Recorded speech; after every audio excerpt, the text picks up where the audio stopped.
सत्यजित पाटील, वय वर्ष 10.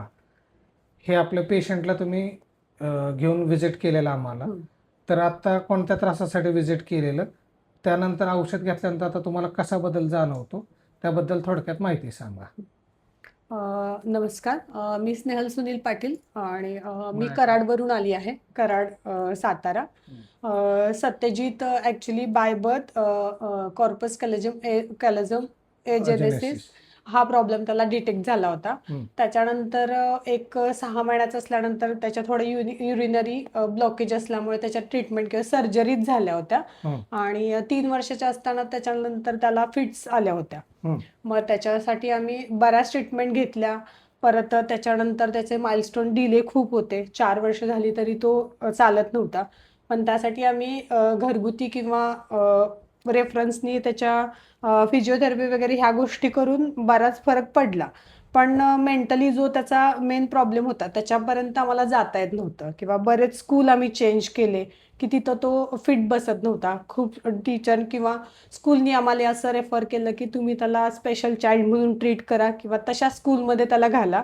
पण असं कुठेतरी होप होतं. एक 9 वर्षाच्या कालावधीनंतर संजय तुमचं आम्हाला यूट्यूबवर एक रेफरन्स मिळाला की तुम्ही कॉर्पस कॅलोझम अजेनेसिस ह्या प्रॉब्लेमबद्दल ज्या गोष्टी सांगितल्या होत्या त्याच्याशी हा रिलेट करत होता की प्रत्येक गोष्ट त्याचं बिहेवियर किंवा त्याला कसं ट्रीट केलं पाहिजे. म्हणून जून 2025 मध्ये आम्ही त्याला तुमच्याकडे घेऊन आलो.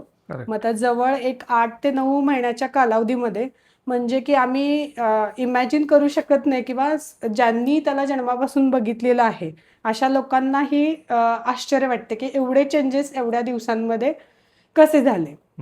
मग त्याच्यामध्ये त्याचे बिहेवियर इश्यू होते किंवा तो सोशल बिहेवियर तर त्याचं नव्हतंच. म्हणजे बाहेर आम्ही टाळायचो त्याला बाहेर कुठे घेऊन जायला.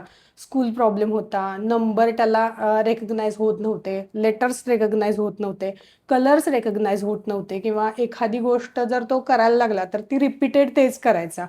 खाताना त्याला चावायचा प्रॉब्लेम येत होता. अशा खूप बऱ्याच गोष्टी होत्या की ज्या ह्या 6 ते 7 महिन्यांमध्ये कव्हर झाल्या. नंतर तुम्ही सांगितल्याप्रमाणे त्याला मी स्विमिंग स्टार्ट केलं. तो स्विमिंग शिकला पण जे प्रॉपर त्याच्यामध्ये काही टाईप्स असतात ते त्याला येत नव्हते.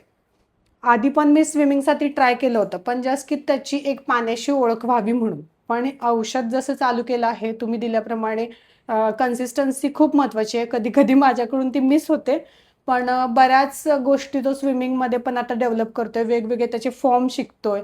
स्कूलमध्ये पण रिझल्ट ह्यावेळेस खूप छान आला आहे माझ्यापासून. सगळ्यात महत्त्वाचं की आता इंडिपेंडंट व्हायला लागला. प्रत्येक गोष्टी त्याची माझ्यावरच अवलंबून होती. तो बऱ्याच गोष्टींमध्ये त्याचा फरक पडलेला आहे आणि आम्ही ओव्हरऑल खूप खुश आहोत आणि खुश आहोत ह्या ट्रीटमेंटनी. आणि अजून होप्स वाढलेले आहेत.